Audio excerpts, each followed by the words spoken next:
It is a wet kind of London evening, the sort that makes the street lamps look softer than they are, and turns every cobblestone into a small mirror. You are moving carefully, not because you want to, but because your leg insists on it. Each step carries a dull reminder of a day that did not go as planned, an injury that might heal slowly, but will not feed you while it does.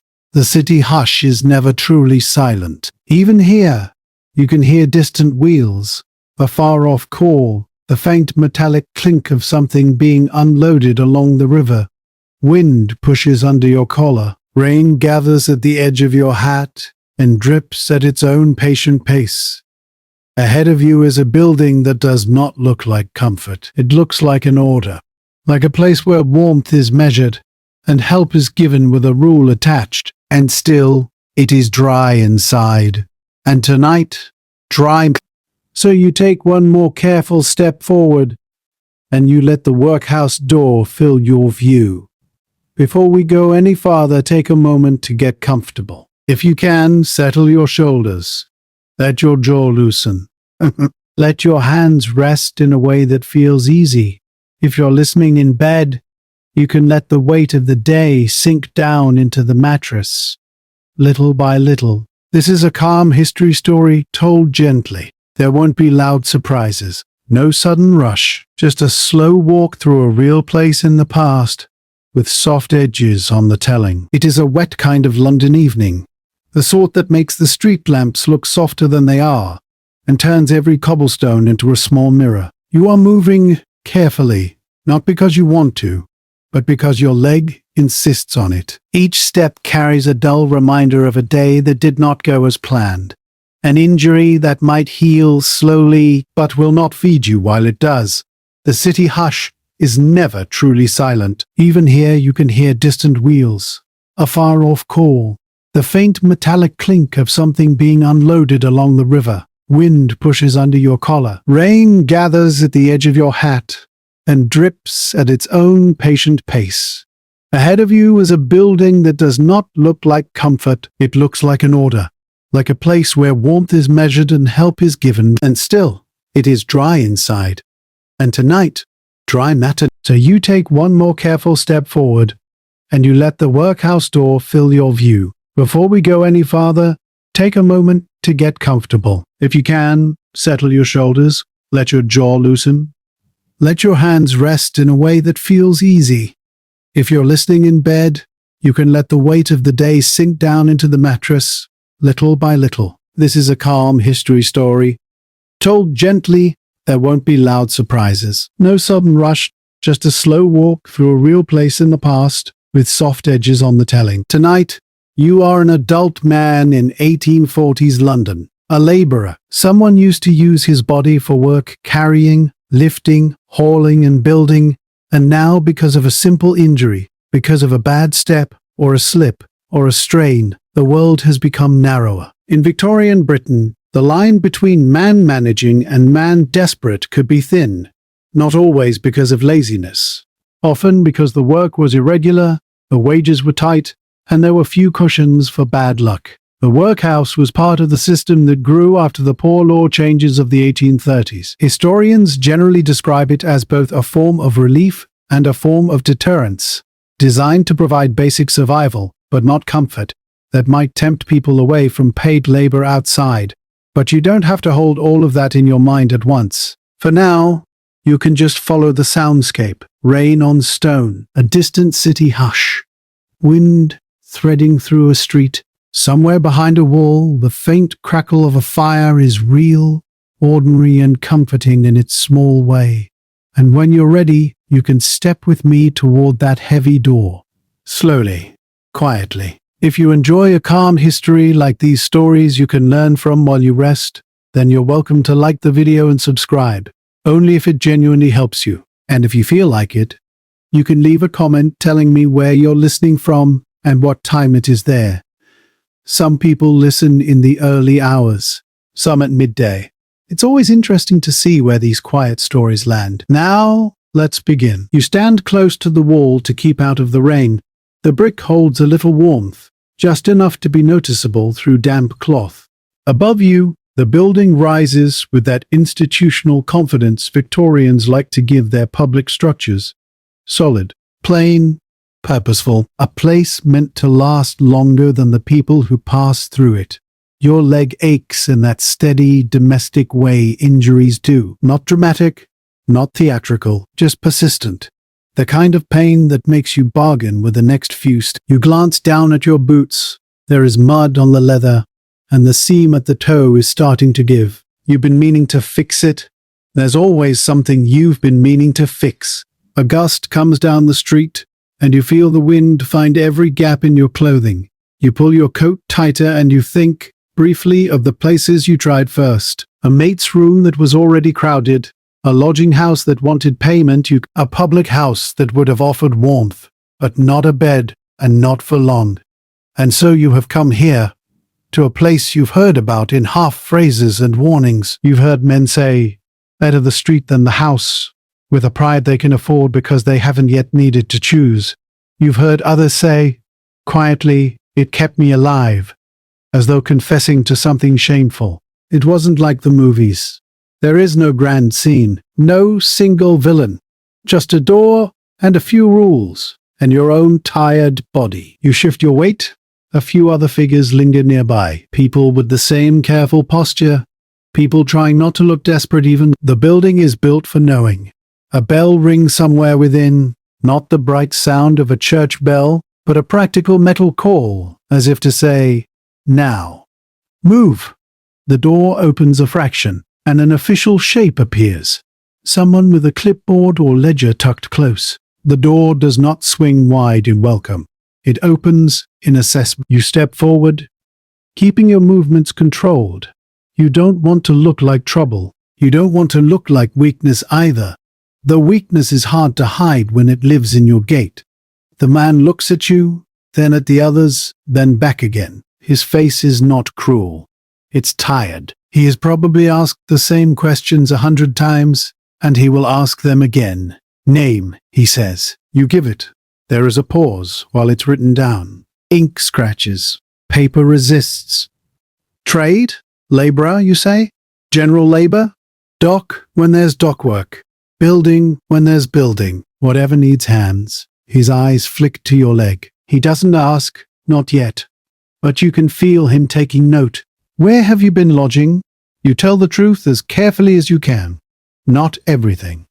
Just enough. A room here, a corner there, a night with a friend before the friend's landlord started asking questions. The clerk's pen continues its slow march across the page. There is something deeply Victorian about this moment. Your life reduced to lines and boxes and neat handwriting, as if hunger can be filed away. You are asked your age, your parish, whether you have a family who can support you, whether you have savings, whether you have a ticket or letter or proof of anything. You do not. You have an injury. You have a body that cannot earn this week. That's what you have. The clerk's expression barely changes. It doesn't need to. The system is bigger than his face. He gestures to you inside. The first thing you notice is the smell. Soap, for one. A sharp cleanliness that tries to cover everything else. Damp wool, old stone, and, faintly, the comforting hint of coal smoke. The rain noise dulls as the door closes behind you.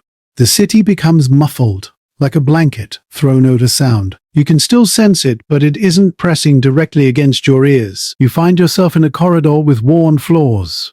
There are scuff marks where countless boots have passed. The walls are plain, no art, no soft touches. But the air is still, and that stillness feels like a kind of mercy. A second official appears, perhaps a porter, perhaps someone whose job title you don't know. The man points you toward a bench. You sit carefully, easing your leg down as though lowering something fragile.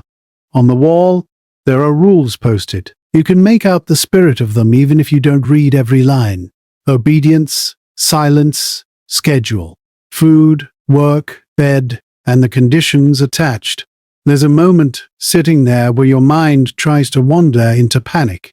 Not a loud panic. Not the kind that makes you shout. A quiet panic. The kind that says, what if I don't get out again? What if this is where I become invisible? You steady yourself by focusing on what is immediately real. The bench is solid. The air is dry. Your hands are no longer shaking from the cold. In the distance, you hear a faint crackle fireplace sound, or at least a stove being fed. Not close enough to warm you yet, but close enough to promise. A woman passes carrying a basin. Her footsteps are quick and practiced. Her face is neutral. A door opens somewhere. A murmur of voices. You realize that this building has its own weather. A weather made of routines. You sit for some time. It could be minutes. It could be longer. Time behaves differently when you're waiting for your fate to be written down.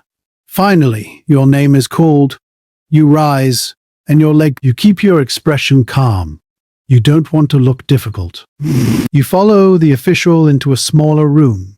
There is a desk, a ledger, and a chair placed where you are meant to sit. This is the part where the workhouse becomes official.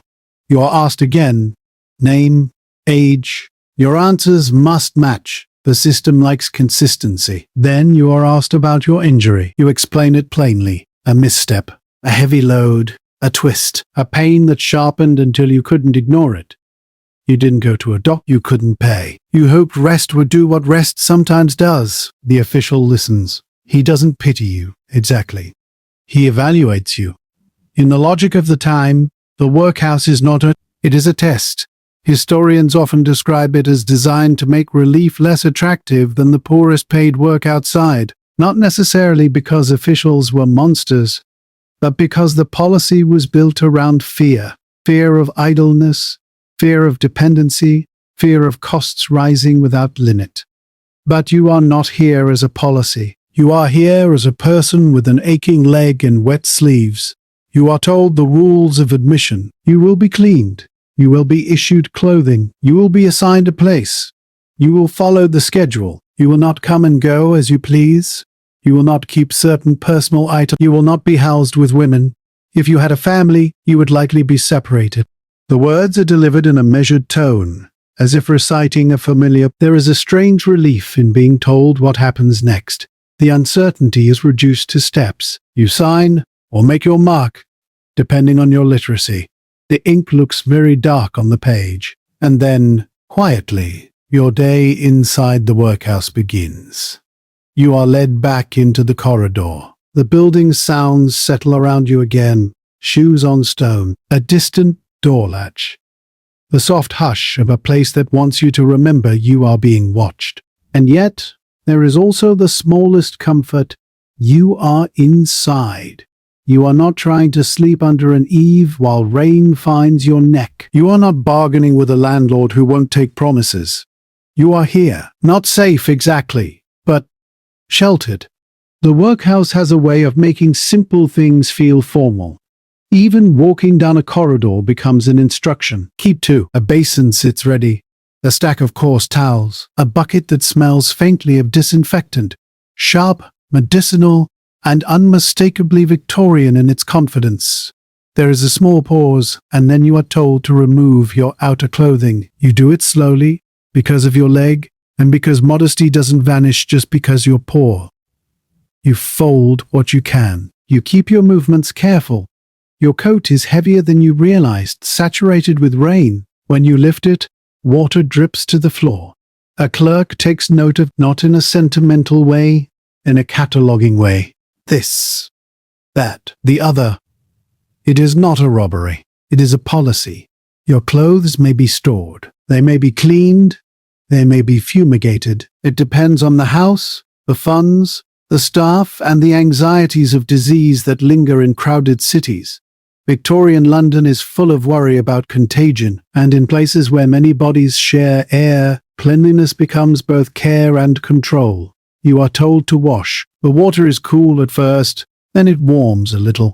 As it sits, you scrub your hands, your wrists, your face, behind your ears. You do what you can. There is something oddly calming about it, even now. Warm water is not a luxury you always get in a cheap lodging room. Soap is not always plentiful. And though the situation is humiliating, the act itself, washing, can. Somewhere nearby you hear a fire. A steady crackle, like paper being gently crumpled. A stove, perhaps, or a hearth in the officials' quarters. Not for you necessarily. But the sound exists, and that matters. The wind presses against the building. You can hear it push at a window. The distant city hush continues, faintly, like London breathing in its sleep. When you are clean enough for their satisfaction, you are handed workhouse clothing. It is simple, stiff. The fabric is plain and practical. The cut is made to fit many bodies imperfectly. You put it on, and you immediately understand something. This is not this is a label. Outside, a man in this clothing is inside. It marks you as part of the machine, a unit in a list, a person who has accepted relief under conditions. You adjust what you can, you try to make it feel like yours, but it isn't like the movies where uniforms look crisp and cinematic. In real life, the cloth scratches a little. The seams sit where they sit. The buttons are functional. The purpose is not dignity. The purpose is order. You are led onward. More questions come. They always do. Have you worked recently? How long have you been without wages? Do you have any sickness besides the injury? Are you able-bodied?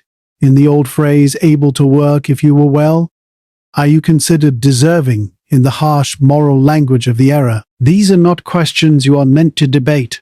They are questions that place you into a category. And in the workhouse, categories decide everything. Where you sleep, what work you do, what you eat, whether you are watched closely, whether you are allowed certain privileges. Even your injury is a category in the making. If the staff believes you can still work, you will work. Perhaps lighter duty, perhaps something seated, if there is such a thing available. If they believe you cannot, you may be placed in a different ward or sent to an Victorian institutions vary widely. Some are harsh, some are merely strict, some are overwhelmed, some are better run than rumors suggest. Historians generally agree on the broad intention of deterrence, discipline, regulation, but the lived experience can change from one workhouse to another, from one matron to another, from one winter to the next. You don't know which version you have entered. You only know the corridor you're in, and the ache in your leg. A matron passes stern posture, eyes trained to read a room in seconds. She doesn't stop to speak to you, but the staff shifts slightly when she moves by, like a small tide. You realize then, there are hierarchies here too. Not only between poor and not poor, but between poor and poorer, between those who have been here long enough to know the rules and those who are new and still blinking at the light. You are taken to another desk. A ledger opens again, its pages thick with names. A pen is dipped. Ink gathers. You feel a strange sensation like your life is being pinned down. Employers do it when they pay wages. Landlords do it when they take rent. Police do it when they ask questions. But this is different. This is a record of need. And need in the 1840s carries. The official speaks to you in the tone of someone who has practiced attachment. You will be assigned, he says, and you will follow the regulations of the house. You nod again. You've learned that nodding is useful. He tells you the basic schedule. The bell. The rising. The meals. The work. The prayers, if the house insists upon them. The lights are out. You are told there will be little idle time. Not because the workhouse wants to profit from you necessarily, but because idleness is seen as dangerous. A moral infection. A thing the poor must be protected from even if it hurts. You listen quietly, and you do not argue. Arguing spends energy is precious when you are injured. Then comes another instruction, spoken almost casually, but heavy with consequence. You will not mix freely with the other side of the house. Men and women are separated, often strictly. If you had come with a wife, you would likely be separated. If you had children, they might be placed apart. The workhouse, by design, makes family life difficult. It is part of the deterrent. It is meant to prevent the workhouse from becoming a comfortable alternative to labor outside. You think about this for a moment, and you feel a quiet chill that has nothing to do with weather. Even the help has teeth. And still, you are not outside. You are not sleeping in a doorway. You remind yourself of the simplest truth. Your leg needs rest. Your body needs calories. Your lungs need dry air. These are not small things. The official closes the ledger with a soft thump. A small sound, but it lands in your mind as final. You are directed to stand. You do. Slowly, carefully, refusing to let pain show too loudly on your face. You are guided toward a long corridor that smells faintly of boiled food and soap. A door opens. Warmth meets you, not much, but enough to make your shoulders. Somewhere nearby, a stove is burning. The crackle is steady now, and fire does not care about policy. Fire does not judge. Fire simply burns. You are told to wait again. You sit on another bench. This one is closer to warmth, and you can feel it in your hands if you hold them near your coat. There is a small, almost tender moment where you realize your fingers are no longer numb. You watch the other men. Some look hardened, as if the workhouse is not their first institution. Others look like you are quiet, alert, injured in ways you can't see. Nobody speaks much. Not because there is nothing to say, because speaking costs. It costs attention. It costs the risk of being labeled troublesome. It costs the risk of being punished. So instead, there is a shared silence. And in that silence, you can begin to let your breathing slow. In the distance, the wind presses against the building again, and the city hush continues, like a low tide. There is a point inside places like this where you stop being a man who has come for help and become instead a person being processed, not in a cruel, dramatic way, in a quiet way. A hand point, a door opens, a bucket is carried past, a rule is repeated without emotion, and you realize the building isn't reacting to you personally. It is reacting to your category. Able-bodied male, injured, seeking relief. You sit on the bench a while longer, watching the small. They move like people who know exactly where everything belongs, where the keys, which cupboard holds the soap, which corner is watched. The rain continues outside, softer now, a steady, patient sound against stone and glass. In the corridor, the stove crackles somewhere behind a wall, and the warmth it throws into the air feels modest, but real. Eventually, an official calls you up again. Not your name this time, just a gesture, a nod, the expectation that you've learned to follow. You rise carefully. Your leg reminds you that you are not here for comfort. You are here because you are led into a small room that smells strongly of soap and damp wool. The floor is scrubbed. The edges of the room feel worn by repetition, as if this is a place that has seen thousands of reluctant beginnings. A basin sits ready, and a towel that looks rough in your hands. You are instructed, again, to wash more thoroughly. It isn't personal. In crowded Victorian cities, cleanliness in institutions is part concern and part control. Historians generally describe workhouses as places that feared disease and disorder at the same time, and treated both with rules. You scrub your hands, under the nails, your wrists, your neck. You wash the rain out of your hair as best you can. The water it's not the kind of warm water you'd linger in, but it is water you can use without bargaining for it, and that alone feels unusual. When you dry your face, you feel your skin tighten slightly in the cool air. The quiet of the room makes it louder than you'd expect. Then comes the next instruction, your belongings. Not many, perhaps. A few small things that make up the whole of what you carry. A scrap of string, a coin if you're lucky, a button you keep because it's useful, a folded piece of paper, maybe, with an address written on it, someone who might help you. Someday, if you can find them, you place what you have where you're told. A clerk records it. The scratch of a pen on paper is slow, patient, final. There's a strange feeling that comes with watching your possessions become a list, like the items have moved from your pocket into the building's memory. Depending on the house, these things might be stored for you. They might be held until discharge. They might be sealed away and returned later. Policies vary, and people vary too. Some are careful, some are careless, some are overwhelmed. But at this moment, all you know is this. You no longer have immediate access to the little things that made you feel like yourself. It is a small loss, and the workhouse is made of small losses. You are handed clothing again. This time it is more complete. A workhouse uniform for an able-bodied man. Plain, sturdy, and unmistakable. The fabric is coarse. The color is dull. It's designed to hold up to scrubbing and labor, not to be pleasant. You change slowly. Your injured leg makes it awkward. You lift fabric carefully over stiff. You take your time because you cannot afford to strain anything further. As you button the clothing, you become aware of how it changes the way you stand. Not physically, socially. Outside these walls, clothing is one of the last ways a man can pretend he's doing all right. Even if the boots are worn, you can still straighten your collar. You can still try to look employed. You can still pass, briefly, as someone with a place to go. In workhouse clothing, that pretense fades. It isn't like the movies where uniforms make people look sharp and unified. Here, it makes you look managed. The official glances at you, not unkindly, but without softness. You're told to keep moving. And so you do.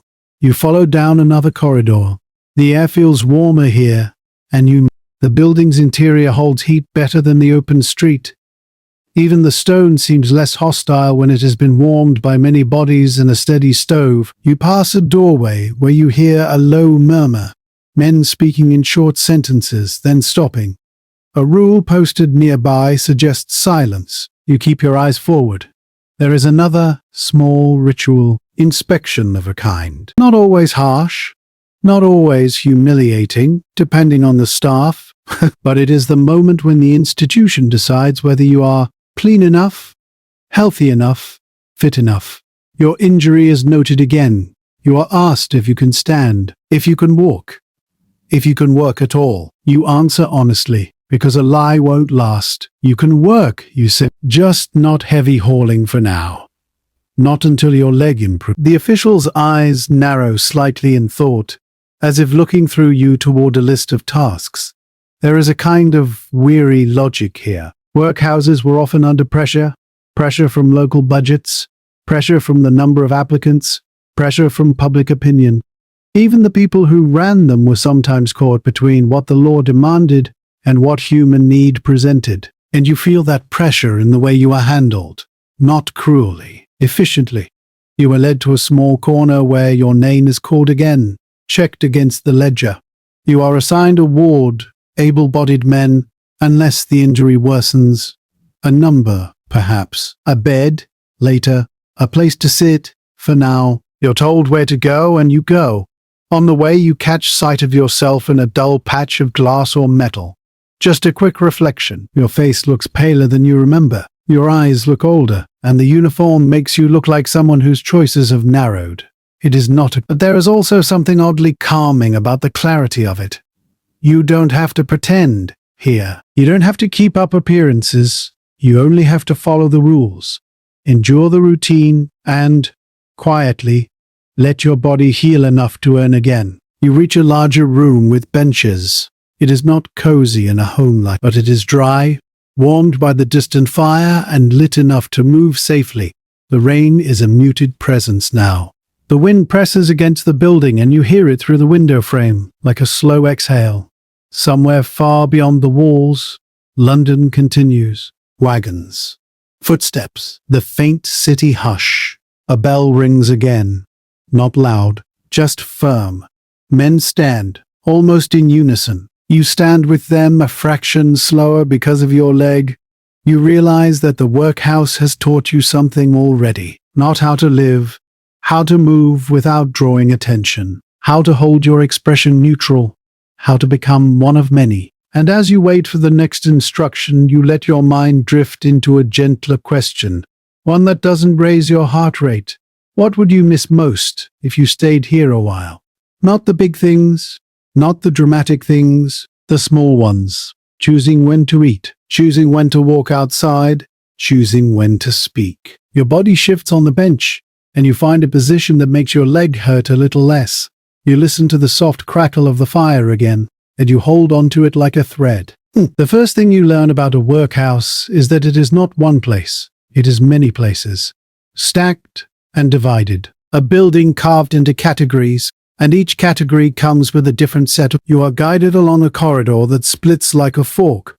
One direction is marked for men, another for women, another perhaps for children, another for the sick. Even if the signs are small, even if you don't read them, you can feel the intention in the architecture. This is a place designed to prevent mixing, designed to prevent comfort, designed to prevent the poor from building a warm little community inside the walls that might make the institution feel dangerously like a home.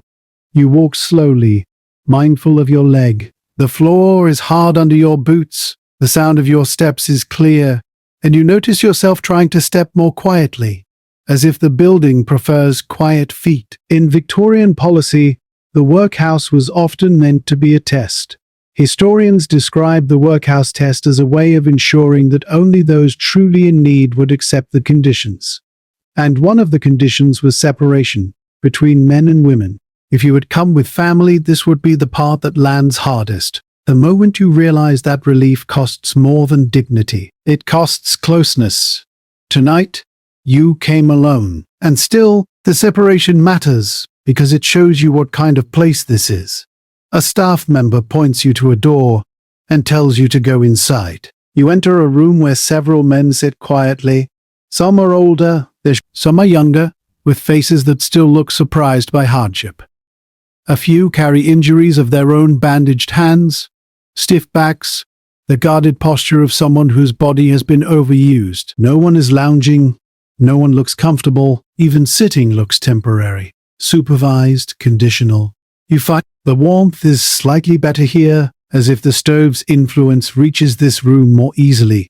It's still not warm in the way of a private home, but it takes the edge off. You settle carefully. The room is not silent, but it is quiet. There are the small sounds of human bodies waiting, breathing, swallowing, cloth shifting, a cough that someone tries to suppress. And through it all, the faint sound of the city beyond the building. The distant city hush. It reminds you, oddly, of what you're missing and also of what you've escaped for tonight. Outside is freedom, yes. But outside is cold and wet and uncertain. Outside is a bed you must pay for. Inside are rules. But inside is dry. A man across from you looks up briefly, meeting your eyes for a second, then looking away. There is no hostility in it, just a quiet agreement. Don't ask too much. Don't reveal too much. Keep your head down. In places like this, your story is valuable, not as a memoir, as information. Information can be used, misunderstood, reported, turned into trouble. So people learn to be careful with it. A bell rings again. The men in the room stand with that practiced movement you saw. You stand too, slower, steadying yourself before you fully shift weight onto the injured leg. A staff member enters and speaks in a low voice, giving instructions. You catch fragments. Where to line up, where to go, when to stop, how to behave. There is an order to it that feels almost military, though without the drama. And then you notice something small but telling. The staff member does not call anyone sir, not because they are cruel, because the institution removes titles the way it removes choices. Inside these walls, you are not a customer, not a guest, not an equal. You are an inmate of the house in the old administrative sense of the word, someone housed under regulation. You fall into line. The corridor is cooler than the room, and you feel the temperature shift as you step out. Wind sneaks in from somewhere under a door, through a window frame. The building breathes. You pass another corridor leading away, perhaps towards women's wards. You don't see inside, but you sense the distance, the way the doorways are positioned so you cannot accidentally meet. The separation is built into the layout like a moral lesson. You think of a woman you knew once, a laundress perhaps, or a neighbor's wife. Someone who managed the impossible mathematics of bread and rent and coal. You imagine her inside a women's ward, similarly lined up, similarly watched, and you realize the workhouse does not only punish idleness, it disciplines poverty. You are guided toward another room. This one smells faintly of boiled food. A meal room. Benches and tables arranged for supervision, not conversation. A place where hunger is acknowledged, but comfort is not encouraged. As you take your seat, you notice how few personal items are visible. No small trinkets, no bits of home. The space is clean of individuality. A bowl is placed in front of you when it's your turn. The food is simple, plain, warm, measured. And because we are keeping this a cozy telling tonight, we don't need to linger on misery. We can simply say what is true. The meal is designed to keep you going, not to delight you. It is fuel, it is survival. You take a spoonful and you feel the warmth travel down into you. Sometimes that's enough. Sometimes a warm swallow is the first thing that makes you feel human again. You eat quietly. Around you, other men eat quietly too. No one talks much, not because they have nothing to say, because talking can be punished, and because a quiet meal passes faster. You notice the rhythm of the room. Lift spoon, swallow, breathe, repeat. The steady pace becomes almost meditative, especially when you're tired and injured and simply grateful to be indoors. There's a gentle curiosity that rises, unhurried. What would you miss more if this became your routine? Not a feast, just a choice. After the meal, you rise with the others. Your leg aches, but the warmth in your stomach gives you a slight steadiness. You are led back toward the men's side of the house. And now you understand something important. This building is not only divided by walls, it is divided by time. Men here live by the bell. Women live by another bell. Children by another. The sick by another. Parallel lives, close enough to share air, far enough to prevent comfort. It is not like the movies, where you could sneak around and reunite in a corridor with a dramatic embrace. Most workhouses were designed specifically to prevent that, to make family life inconvenient and rare, to make returning emotionally costly. You don't have family with you tonight, and still you feel the chill of what it would mean if you did. The corridor leads you back to a warmer room again. The fire crackle is faint but present. The rain still taps outside, a steady whisper. You sit once more, and your mind begins to soften. There is something about strict routine that can become, strangely, calming when you are exhausted. When you've been living in uncertainty. When your injury has made every step feel like a negotiation. Here, the negotiation is over. You will eat at this time. You will work at that time. You will sleep at that time. It is not freedom, but it is predictable. And predictability, for an injured man with nowhere else to go, can feel almost like safety. You let your shoulders drop slightly. You listen to the wind press against the window again, then fade. You listen to the distant city hush, and you remind yourself, gently, that this place is temporary if your body heals, if work returns, if luck turns. For now, you simply exist inside the rules, and you let the rules carry you forward. Chapter 5, The First Meal. Thin, warm, and measured. About 1,450 words. Morning arrives inside the workhouse before it arrives in your mind. You don't wake to sunlight on a pillow. You wake to sound. A bell, practical and firm, travels through the building the way cold travels through stone. Quietly, but without permission. The room stirs with it. Bodies shift. Feet find the floor. Coughs are swallowed back. Blankets are folded the way they're expected to be. You open your eyes and, for a moment, you forget where you are. Then you feel the mattress beneath you, thin, communal, not yours, and you remember. The air is cool, not freezing but fresh enough to make you want to keep your chin tucked down. Outside, rain has either continued through the night or returned again by morning. London has a habit of doing that. You can hear it faintly against the windows, the steady whisper of water on glass. Your leg speaks up the moment you shift. A dull ache, a tightness that makes you careful. You sit up slowly, letting your weight settle before you stand. This is the first quiet negotiation of the day. How to move without making pain louder than it needs to be. You put your feet down. You stand. Around you, men are doing the same. There's a shared heaviness to the movement, like a room full of people lifting themselves out of the same deep tiredness. No one talks much. It isn't that there's nothing to say. It's that speaking feels like spending. So you keep to yourself, and you follow. You wash as instructed quickly, efficiently, with water that feels cold at first, and then only slightly less so. You smooth your hair down, you adjust your workhouse clothing. You try to look like you belong to the schedule because belonging to the schedule is the safest position to be in. Then the bell directs you again. You file toward the mealroom. The corridors are dim in that early hour, and the light feels pale even inside. A draft slips under a door somewhere. The building breathes around it, and you breathe with it. When you enter the meal room, you notice the setup immediately. Tables, benches, space arranged so staff can see across it. The room is clean in an institutional way, scrubbed, practical, made to endure. And then you notice the smell. It isn't unpleasant. It's simply plain, warm grain, a hint of boiled water. The honest scent of food that exists to keep you upright, not to make you happy. You take a place where you're told. A bowl appears in front of you. When it's your turn, earthenware or tin, depending on the house. The spoon feels slightly too light, as if it has been handled 1,000 times and worn down by repetition. The food is porridge or gruel, something along those lines, simple, warm, thin enough to swallow easily. Workhouse diets varied by place and policy, but they tended to be regulated and plain. Bread, gruel, broth, maybe cheese on certain days, maybe potatoes. The intention was nourishment, not pleasure. Enough to keep a man working, not enough to make a man comfortable.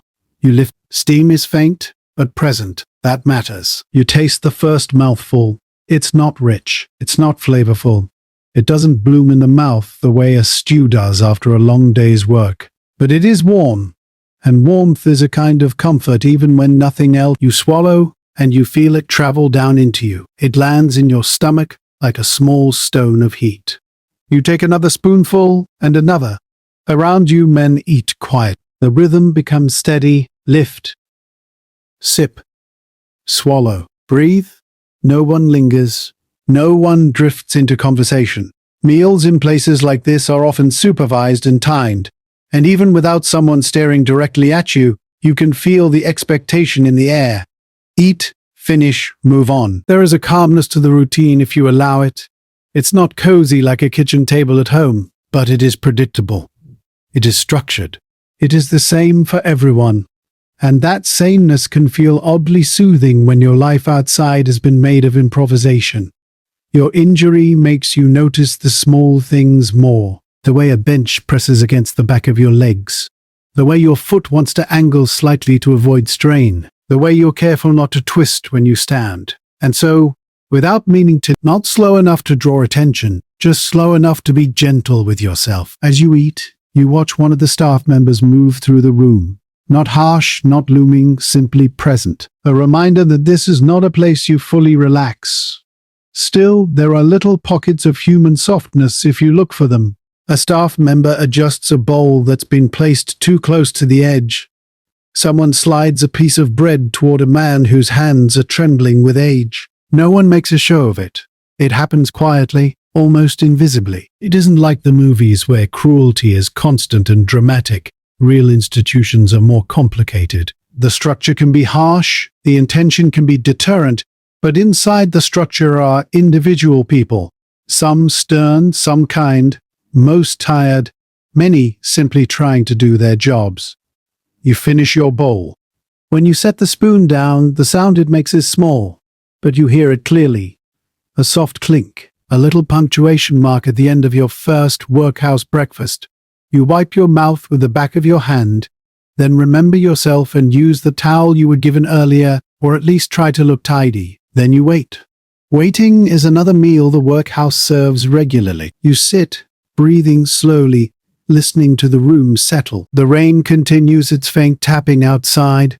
Somewhere deeper in the building, a stove crackles again, low and steady, like a quiet companion you don't have to speak to. And in the calm of that moment, a gentle question rises in just a simple curiosity. What would you miss more? Flavor? Or the flavor is pleasant, yes, but choice is something you don't notice until it's gone. Choice of when to eat. Choice of how much. Choice of where to sit. Here, even the smallest choices have been borrowed from you for safekeeping. And yet, You are not hungry. Not right now. Right now, you are warm enough to feel your fingers. Right now, your stomach is no longer empty. Right now, your body has a little fuel to carry you into the next part of the day. The bell rings again. Men rise almost in unison. You rise more slowly, careful with your leg. You follow the line out of the room. As you step back into the corridor, you feel that shift again. The move from eating to being moved, from human moment to institutional rhythm, that the warmth from the meal stays with you, at least for a while. You hold on to it, quietly. In the world outside, time belongs to weather and wages, to whether a foreman needs hands today, to whether the docks are busy, to whether the rain makes hauling dangerous and slows everything down. Inside the workhouse, time belongs to the building. The day is cut into sections like bread, and you can feel that division as you move. The corridor seems to know what hour it is. The doors open and close with a familiar sequence. Staff appear in the same places. Men line up, then disperse. The building has done this before. The building will do it again. You're led toward a room where assignments are made. It doesn't feel like a hiring hall. There is no negotiation, no bargaining for better pay, no chance to impress anyone. Workhouse labor is often framed as discipline as much as productivity. The goal is to keep the house running, to occupy bodies, and according to the moral logic of the era, to discourage people from viewing relief as an easy option. You stand with other men while names are checked. A list is read. You listen for your own name. Your leg aches under you, but the breakfast warmth helps. You keep your posture neutral, not defiant, not pleading, just steady. When your name is called, you step forward carefully. An official looks you over, not in a cruel way, in a weighing way. Strong enough to work, perhaps? Not strong enough for heavy lifting today. You explain your injury again, briefly, and you keep your voice calm. Too many words can sound like an argument. The official considers. In some workhouses, an injured man might be directed towards tasks that can be done seated, or with less strain, work that still occupies time, still produces something, still feels like labor. In others, the options are limited, and the house simply expects you to endure.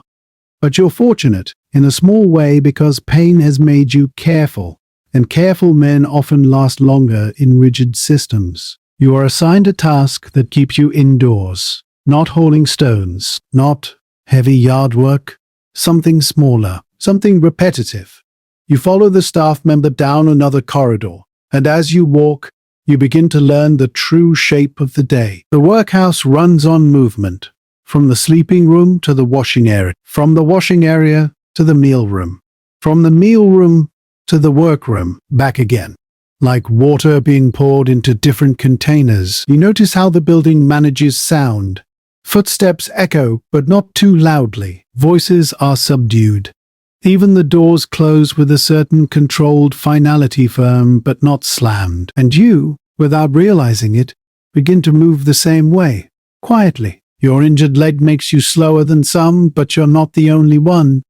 Age slows others. Weakness slows others. Thinness slows others. This is a house full of people whose bodies have been asked for more than they've been. It's not dramatic. It's not a dungeon. It's a plain room where work happens. Light comes in through high windows, pale and filtered. The air smells of old fiber, wood, and the faint remains of coal smoke on clothes. There are benches, tables, piles of materials. And there is the sense immediate and unmistakable that this room exists for repetition. You are shown your place. The task begins. You sit, careful with your leg, and you start doing what you've been told to do. Your hands learn the motion quickly. Your mind, at first, resists. It wants to look around, wants to measure the room, wants to understand how long you'll be here. But the motion is steady, small, endless. And after a few minutes, your body begins to accept it. This is the strange thing about repetitive labor. It can be crushing if you fight it, but it can also become a kind of dull lullaby if you stop expecting it to feel meaningful. Your hands move, your shoulders settle, your breathing slows. The workhouse bell rings, occasionally marking time, marking shifts, telling you when to stand, when to pause, when to eat. You don't have to keep track of it yourself. Building keeps track of you. Outside, the rain continues. You can't see it from here, but you can hear it sometimes faintly. When the room quiets and the wind presses sound through the cracks of the world, the wind is present too, moving through window frames, reminding you that the building is not entirely sealed from London. It holds you, but it does not fully protect you from the season. Still, you are indoors. Your hands are busy, and your leg, while aching, is not being demanded for heavy work. In a small, tired corner of your mind, you feel gratitude. Not gratitude for the system, gratitude for the simple fact that you are not outside in the wet. Hours pass in a way that feels both slow and strangely quick. Slow, because each minute is similar to the last. Quick, because your mind begins to drift. This is where, if you allow it, the day becomes less sharp. Your thoughts soften at the edges. You begin to notice tiny details instead of big fears. The way your fingers feel rougher with each motion. The way your shoulders warm slightly as your body keeps moving. The way someone across the room clears his throat, then goes back to silence. The way a staff member's keys clink gently as they walk past. The small metallic sound that becomes familiar. Now and then you remember you are in a workhouse and your chest tightens, and then you remember you ate breakfast and you are dry, and the tightness eases again. It isn't like the movies where every second is a scene, every glance is loaded, every moment is cruelty performed. It's the steady grind of time that doesn't belong to you. It's the slow wearing away of choice. It's the way your life becomes a schedule. And yet, in that same quietness, you can sometimes find a small kind of peace. Because when everything is decided for you, you can stop deciding. You can stop calculating. You can stop scanning the day for danger. You can simply do the next motion, quietly. Bit by bit, a low-energy curiosity comes to you again, gentle and unhurried. What kind of tired is worse, muscle tired or spirit tired? Muscle tiredness can be soothed by rest. Spirit tired is hot. It follows you even into sleep. So you keep your mind small. You focus on the task. You let the repetition become a kind of mental fog. Soft, not frightening. The bell rings again. A pause is called. Men set down their work. Hands flex, shoulders roll. Some stand, some remain seated, moving carefully, like you. You take the chance to adjust your leg, to shift position, to relieve the pressure. In the pause, you notice the room's atmosphere more clearly. Not loud, not angry, just contained. A place where the poor are kept in order. A place where survival is provided. A dignity is rationed. Then the bell calls you back again. And the day continues. Your hands return to the motion. Your mind returns to its gentle drifting. Outside, the city carries on. The distant city hush, always present, even when you can't hear it directly.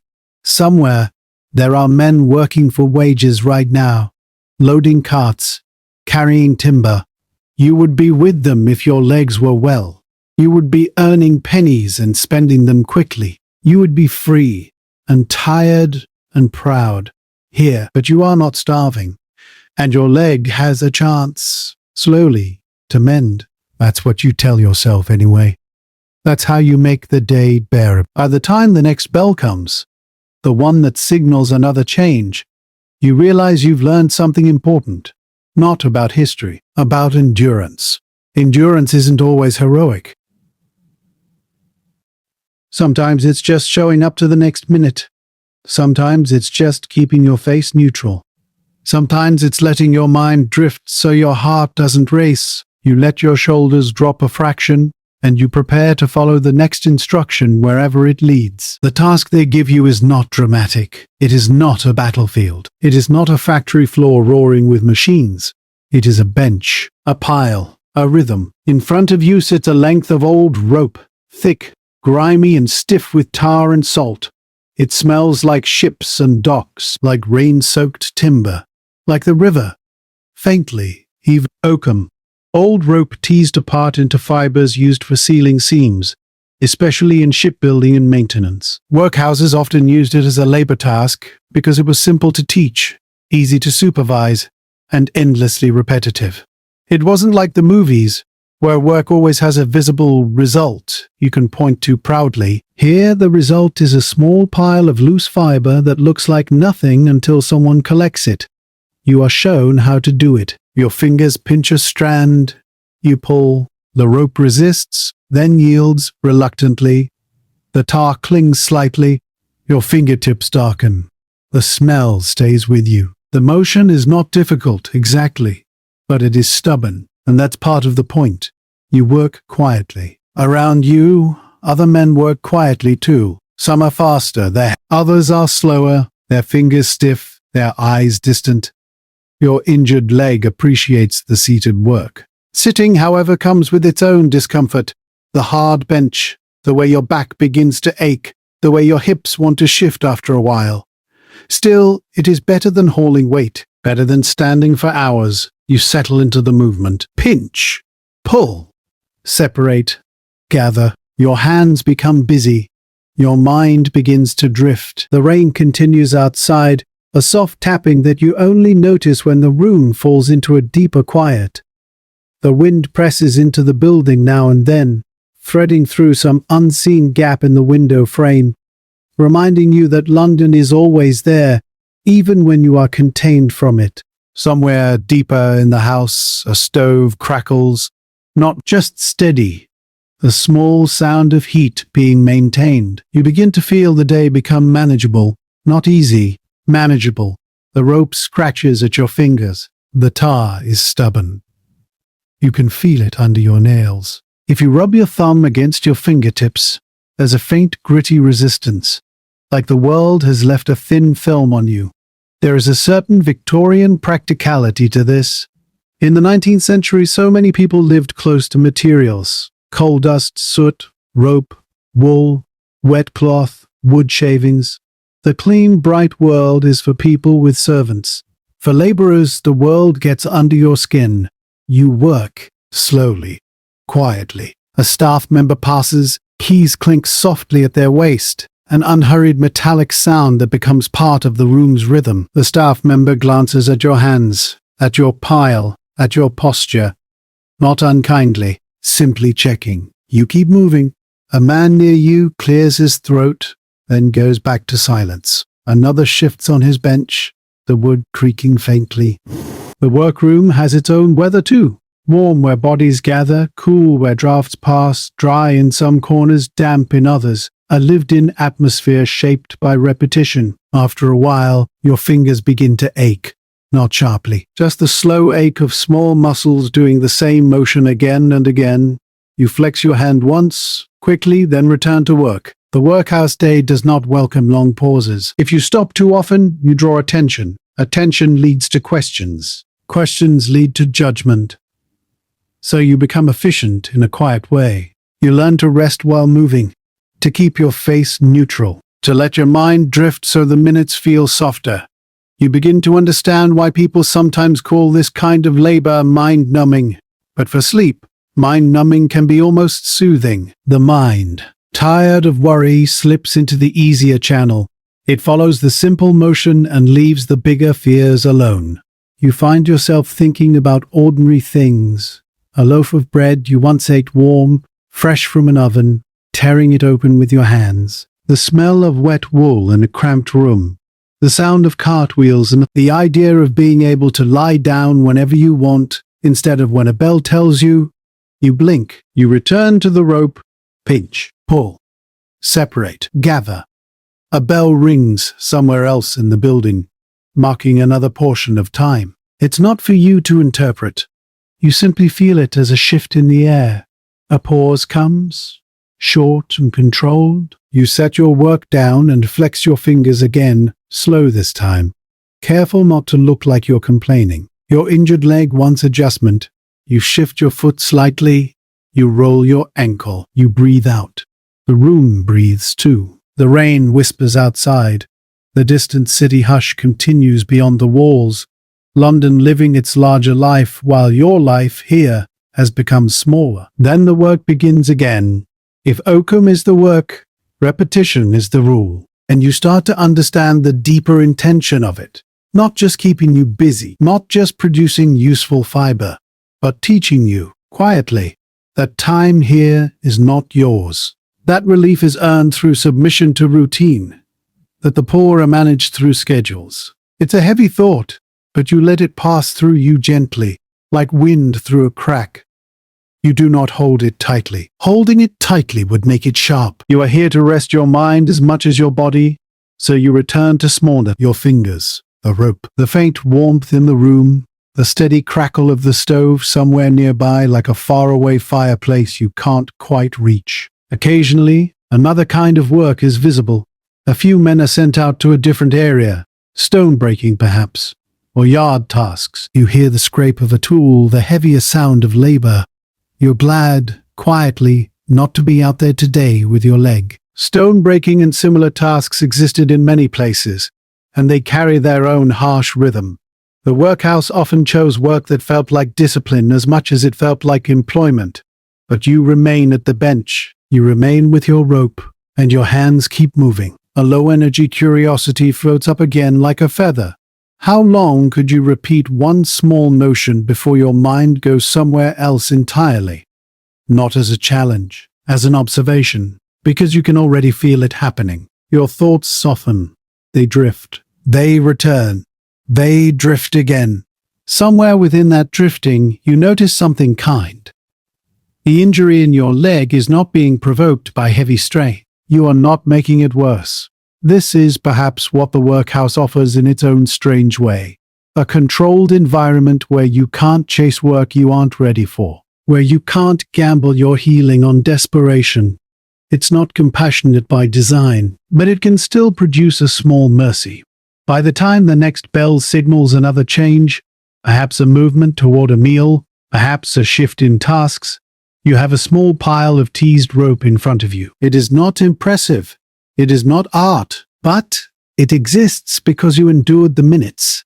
You set your hands on your knees for a moment and feel the grit on your skin. You breathe slowly.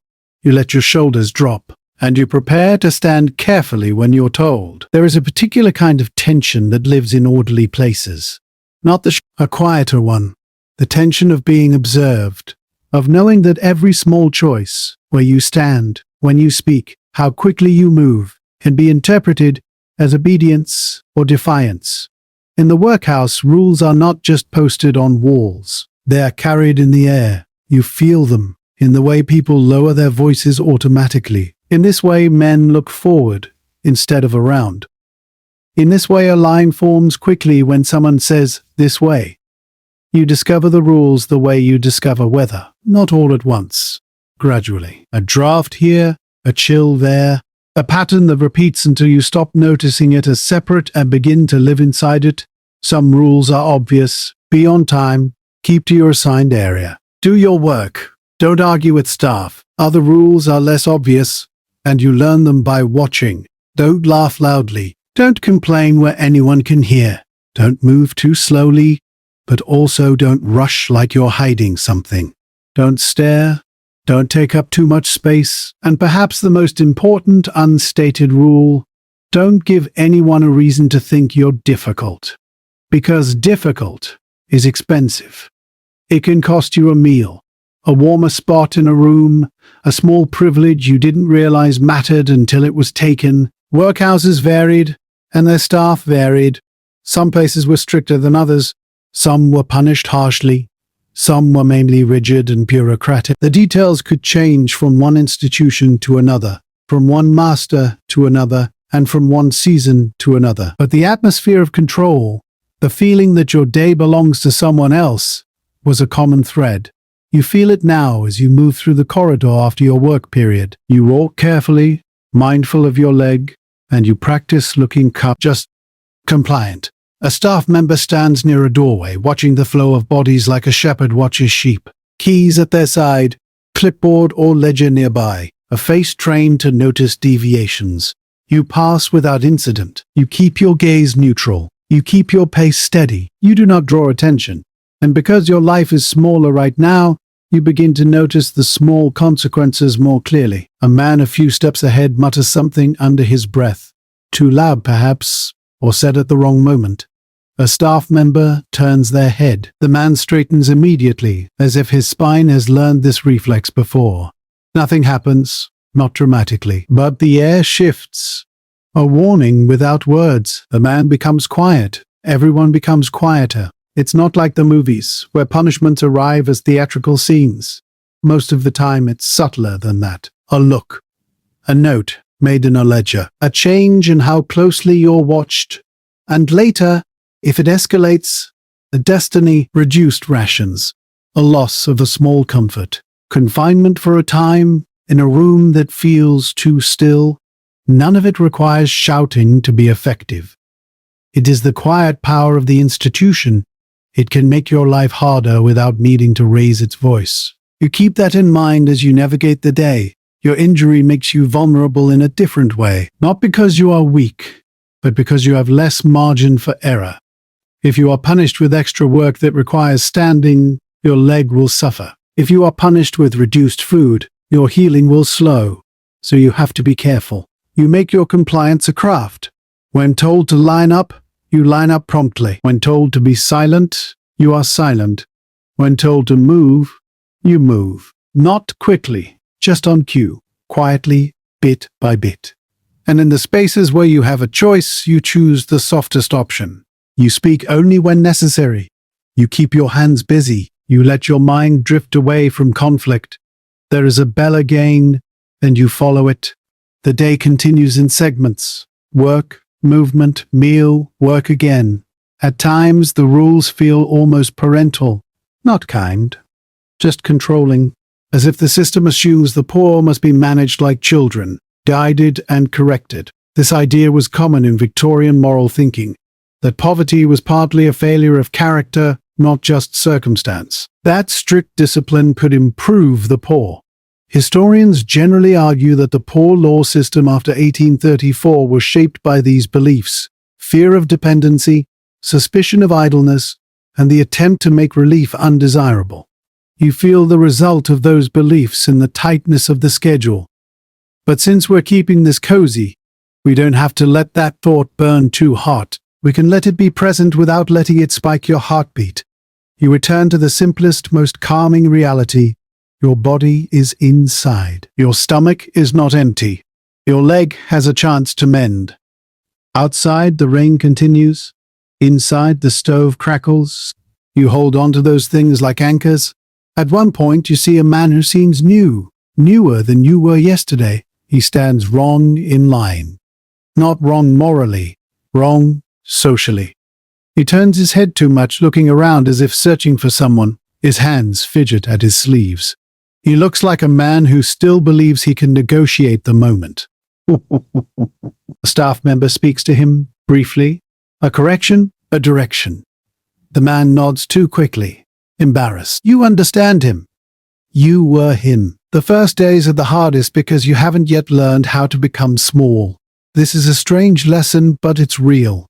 In strict places, people survive by shrinking, not in their humanity, in their visibility. You learn to become unremarkable. You learn to let yourself blend into the room, and in that blending, you gain a certain safety. Not safe like a locked door. Safety like not being singled out. You keep your head down and you notice small kindnesses that don't break rules. A fellow inmate shifts on the bench to make room when your leg needs a slightly different angle. Someone slides a bit of cloth towards you. Nothing dramatic, just a gesture that says, I see you, without inviting attention. You nod once, subtle. You don't say thank you aloud. Words can be overheard. But the moment lands anyway, quiet. You also notice the way staff sometimes soften when they think no one is watching them soften. A ladle filled a fraction more when a man looks too thin. A pause is allowed when someone's hands shake, a tone that becomes less sharp, briefly, when the corridor is empty. It isn't consistent. It isn't a policy. It's just people, inside a system, occasionally being human. And that too becomes part of how you rest your mind. Not by expecting warmth, by noticing it when it appears. As your day moves on, you begin to sense the shape of discipline in your body. Your shoulders tighten when footsteps approach. Your face relaxes when the staff move away. Your breathing slows when you return to the workbench. You become responsive to the building signals, bells, keys, latches, glances. It is, in its own way, a kind of training, and you don't need to name it as tragic every time you feel it. You can simply observe it, gently, the way you'd observe weather. The wind shifts. The rain eases. The day changes. Now, a small question comes to you again, soft and not alarming. Would you rather be noticed for kindness or never noticed at all? In the workhouse, kindness can be dangerous if it looks like breaking rules, but invisibility can be lonely, so you find a middle way. You are quiet, you are compliant. And when you can help, you help in ways that don't announce themselves. A small gesture, a moved bench, a shared glance that steadies someone. Then you return to your work, your breathing, your silence. By the time the later bell arrives, the one that begins to steer the house toward evening, you feel a different kind of tired than you felt before. Not the sharp tired of a long shift under open sky. I was tired. A tired person shaped by repetition and restraint. It sits lower in your body. It makes your thoughts slower. It prepares you, gently, for sleep, which is, after all, what you came here for tonight. Not the workhouse itself, but the calm telling of it. You let your shoulders soften. You let your jaw unclench. You allow yourself to imagine quietly what the night rooms might feel like, how the air changes when a building full of tired people lies down at once. And you follow the last instructions of the day with the same careful skill you've been practicing. Keep your head down. Do not become a target. Let the routine carry you. Evening inside the workhouse does not feel like evening outside. Outside, dusk arrives with choices. A man might choose to stop working or keep going if he needs the money. He might step into a public house for warmth or walk home to whatever room he can afford. He might choose to sit, to talk, to linger. Inside the workhouse, evening arrives like a door being closed. A corridor fills. A room empties. The day folds itself up neatly the way staff expect bed sheets to be folded. You follow the line with the other men, moving carefully on your injured leg. Your body is tired now. Arms tired from repetitive motion. Shoulders tired from staying still and controlled. Mind tired from watching itself. Not joy, just relief.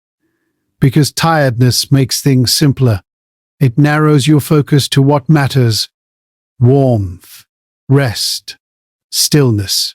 The corridor is dim, a light pale and institutional, a steady glow that doesn't invite lingering. The air holds the faint scent of boiled food that has cooled. Soap on hands, damp wool hanging somewhere to dry. You hear the wind press at a window frame and ease off. You hear the rain again, still tapping, still present, like a quiet companion. A staff member leads the group, keys clinking softly at their waist, that small metallic sound that has become part of the workhouse's language. You reach the dormitory door. It opens, and you are met by a room that is both familiar and strange. Familiar because you've slept in crowded spaces before, lodging houses, shared rooms, corners rented by the night. Strange because this room is so orderly, beds in rows and blankets folded the same way, narrow spaces between frames, a symmetry that feels designed. Privacy is not built into this room. It is not even suggested. You are shown a bed, not yours in any lasting sense, but yours for tonight. The mattress is thin, the pillow modest, the blanket scratchy but clean enough. The bed frame creaks slightly when you sit. Your injured leg appreciates the chance to rest as you lower yourself carefully, easing down with the same caution you've used all day. You take your boots off. Your socks, if you have them, are damp.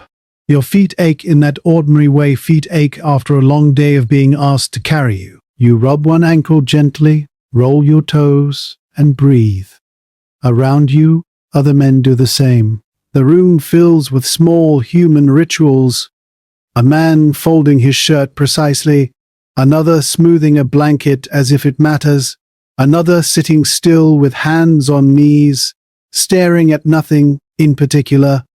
Some rules forbid talking after a certain hour, even when they don't. People are cautious. A dormitory is not a private place. Words can be overheard, misunderstood, reported, so the room settles into silence. A staff member moves along the rows, checking, not menacingly, just present, a reminder that even sleep is supervised.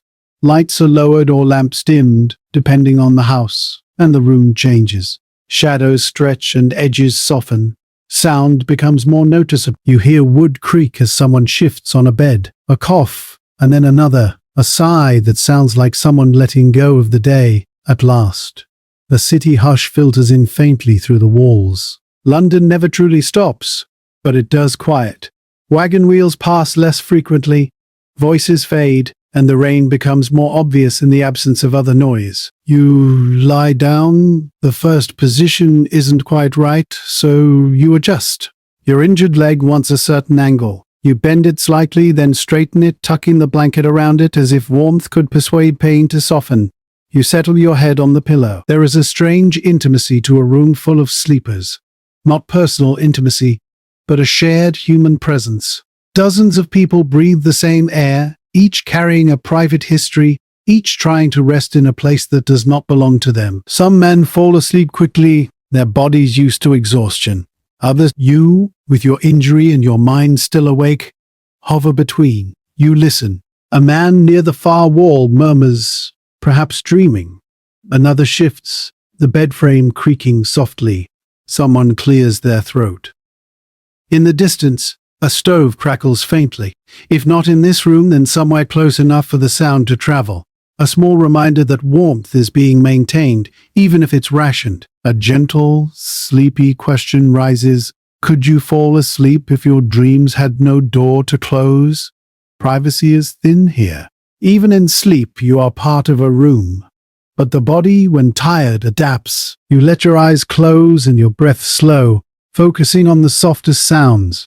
Rain tapping steadily, wind sighing at a window, the faint rustle of blankets, the shared rhythm of breathing. Your mind loosens its grip. You think briefly of your life outside, of real work with wages, of the dignity of earning even when the earnings are small, of the freedom to walk away when you want.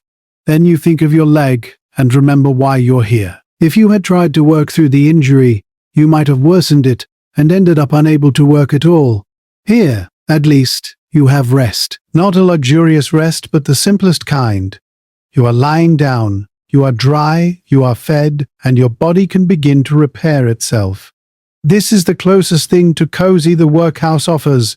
The quiet certainty that tonight you will not be soaked to the bone under an overhang. Tonight you are inside. As minutes pass, the dormitory grows. Coughing slows, shifting quiets, and the room grows heavy with sleep. Your thoughts slow, your breathing deepens, and your injured leg, held in warmth and stillness, relaxes a fraction. In a place where many people live close together, sickness becomes part of the atmosphere. Not always dramatic, often background. A cough that lasts too long. A man whose skin looks waxy in the morning. A child's fever in the women's wing you never see, only hear about in whispers. Victorian London was a city where illness was common. Crowding, poor sanitation, polluted air, and irregular food made bodies vulnerable, and institutions like workhouses gathered vulnerable bodies together. Your injury is not an illness exactly, but it places you nearer to it. An injured man is watched, assessed, evaluated. If your leg swells, if you limp more, if you cannot complete your tasks, you might be moved, not out of kindness alone, but out of management. The workhouse places people where they fit, and illness changes what fit means. Morning comes with a bell. You rise slowly, stiffness in your leg reminding you that sleep helped without erasing pain. You wash quickly, eat, return to work, and through it all, you notice how sickness lives here. A man missing from the lineup, his name mentioned in a low voice, a staff member carrying a basin toward another corridor, a faint medicinal smell wafting out when a door opens and closes. Some workhouses had infirmary wards, some separate rooms, some arrangements that were inadequate or overwhelmed. care varied widely. By the 1840s, it could be inconsistent, though historians agree that workhouses ended up providing much of the medical care for the poor simply because there were few other places to go. You feel that reality in how people shift when someone coughs too hard. Not panic, just distance, as if space itself could be medicine. You continue working, and your leg tries to behave, though pain sharpens when you stand too quickly or put weight on it at the wrong angle. You learn to manage it, moving slowly and making yourself small. Pain can be interpreted. Look too strong and you'll be given heavier work. Look too weak and you may be moved elsewhere, where conditions might be worse. So you, a staff member, notices your limp and speaks quietly, more instruction than sympathy. You are directed to show your leg. The corridor toward the infirmary feels different. The air smells sharper, vinegar-like, of boiled linen. You glimpse narrow beds and tired bodies waiting. It is a quiet sorrow, not dramatic, just waiting. In a small room, someone asks about the injury. You repeat the story. A slip, a twist, pain that hasn't resolved. Hands press lightly around the joint. You wince but keep your face calm. The assessment is brief, not from lack of care but from the press of many cases. You're told to rest when possible and to keep working if you can, perhaps a bandage, a poultice, advice. Then you are returned to your ward and your tasks. Illness does not exempt you from routine unless it incapacitates you. You are expected to endure and to heal around the schedule. This can be harsh, but there is also a small comfort in being seen at all. Outside, you might limp for weeks without notice. Inside, your injury is recorded, assessed, managed, however imperfectly. As the day continues, you become aware of waiting, the waiting for bells, meals, assignments, for your leg to feel better, for the day you can leave. Waiting is mentally exhausting, so you learn to soften it by focusing on immediate sensations. The texture of rope fiber, the warmth of breath in your chest, the crackle of a stove, the steady rain. A quiet question appears. If you grew ill here, what would you fear more? Pain or being forgotten? Pain is sharp and felt. Being forgotten is quieter. To keep from sinking into that thought, you return to what is real. You are here. You are breathing.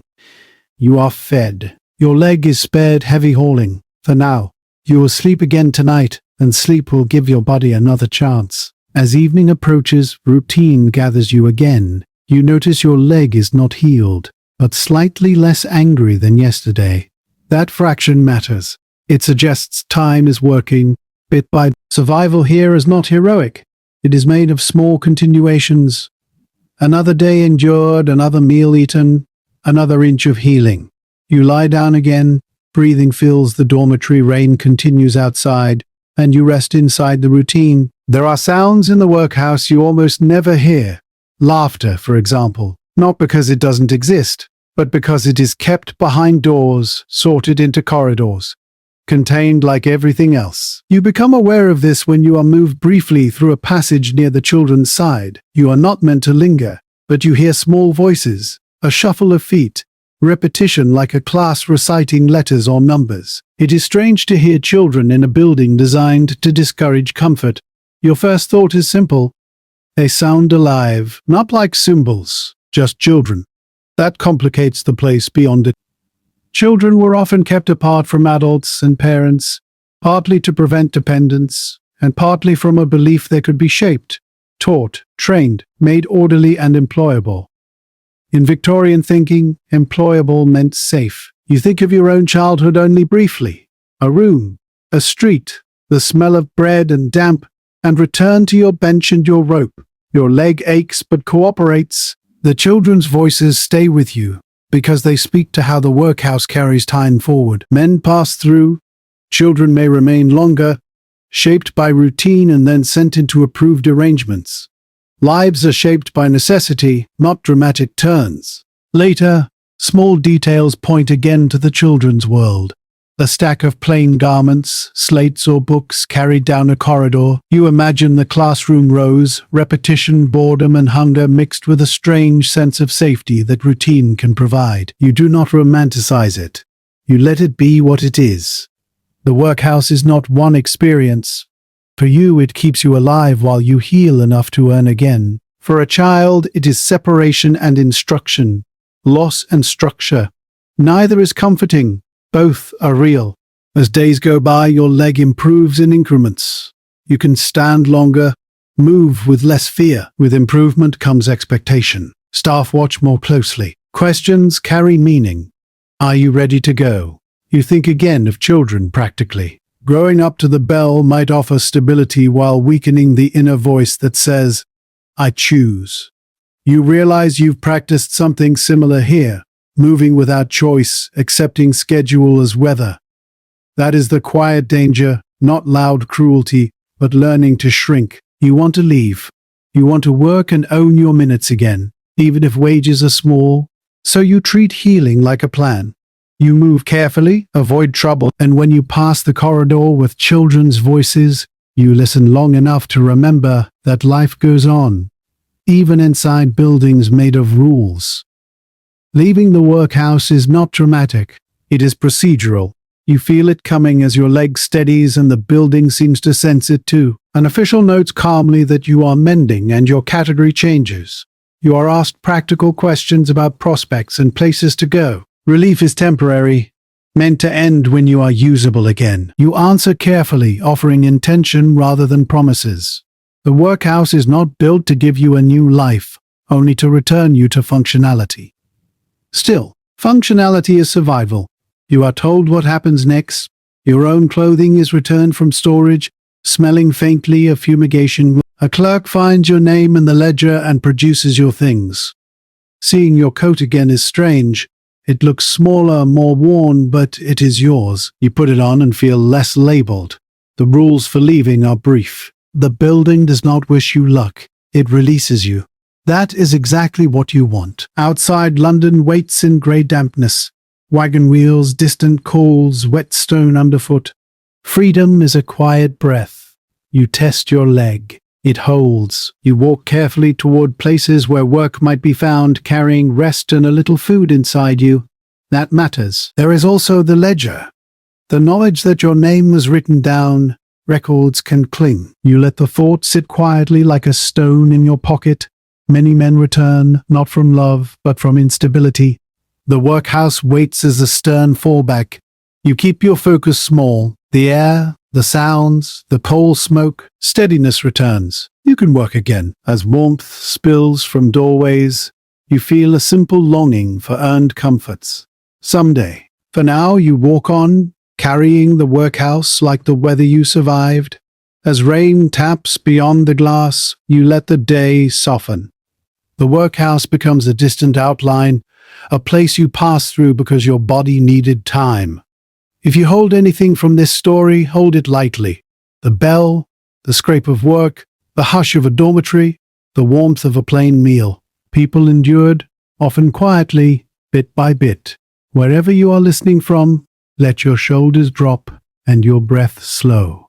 Imagine stepping away from the workhouse door again, back into the damp London air and into your own life. The city hushes, the wind eases, and a small warmth waits somewhere ahead. Rest now. Let sleep do its work. If this kind of calm history helps you rest, you're welcome to subscribe, only if it genuinely suits you. And if you'd like, leave a comment telling me where you're listening from and what time it is there. I always enjoy reading them. You can also pick another video on the screen, something quiet, something slow, and just let it play while you drift off. Sleep well, and I'll see you in the next story.